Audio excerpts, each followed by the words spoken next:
Eleanor Roosevelt once said, "No one can hurt you without your consent." Why don't you read that again? Pause and take a bit of time to reflect on it. Do you believe it?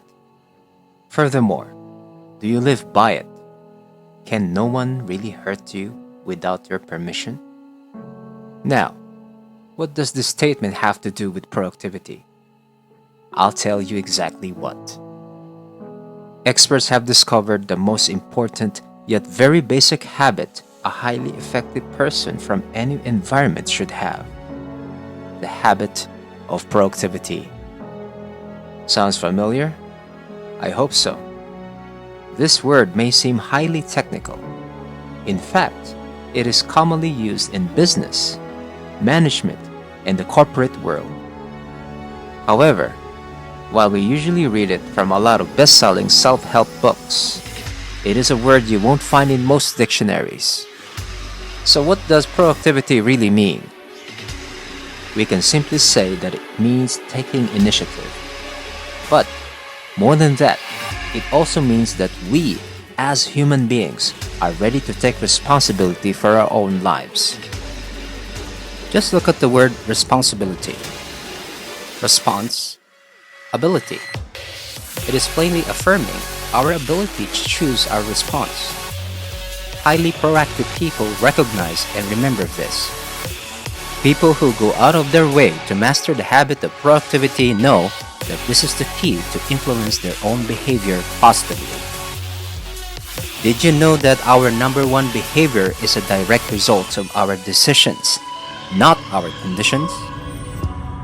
The key to being proactive is to subordinate our feelings under the extensive significance of our values.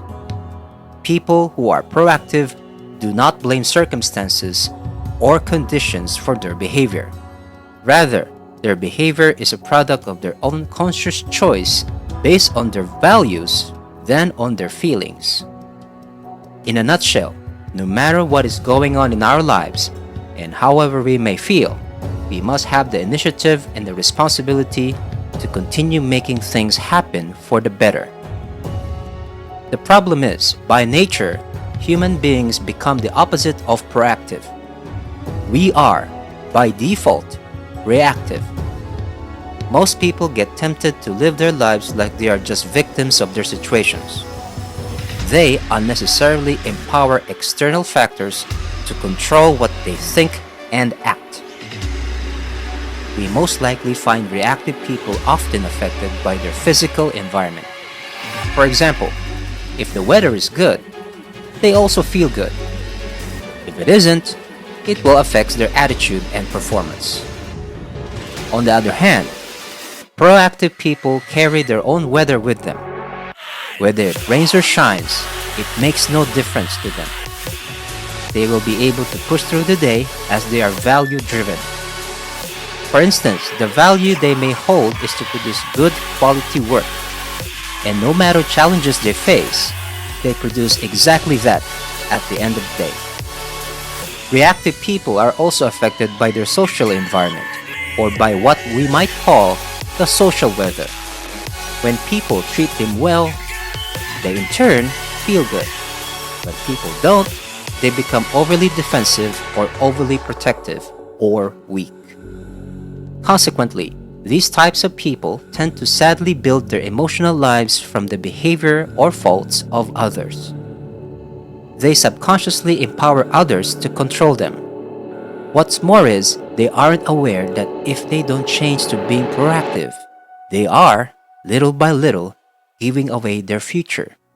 Because when a person lives as a reactive person, his or her future is made hostage by their past. Just to drive my point, reactive people are driven by feelings, circumstances, conditions, by their environment, while proactive people are driven by values, carefully selected and internalized. The difference lies in this truth. Proactive people are still influenced by external stimuli, whether physical, social, or psychological. But Their response to this stimuli is what gives them the win. What I mentioned is a set of value-made choice or response. This lesson may be hard to accept emotionally, especially after years and years of explaining your misery in the name of circumstance or someone else's behavior. But as a person deeply and honestly says, I am what I am today because of the choices I made yesterday.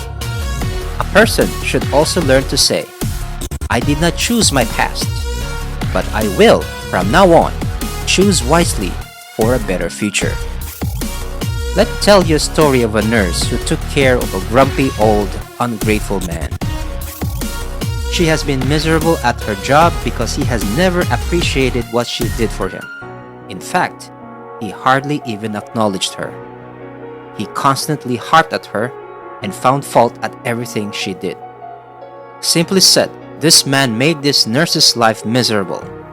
And often, unfortunately, she took her frustrations out on her family. But once this nurse had realized that if she can learn to swallow the bitter pill and just act as miserable as she already is, she also realized that she has the power to respond, not to let her situation affect her. At the time of the decision, she instantly felt like she had been freed from prison. She was free. Her mind was finally free of misery because she took away the power from her condition. Going back to what Eleanor Roosevelt observed, no one can hurt you without your consent. Let me end with this. It is our willing permission, our consent to what happened to us that hurt us far more than what happens to us in the first place. This is being reactive. But being proactive is knowing that even though things can hurt us physically or economically and can cause us sorrow, our character and our basic identity does not have to be hurt at all. Choose to be proactive today and every day for the rest of your life.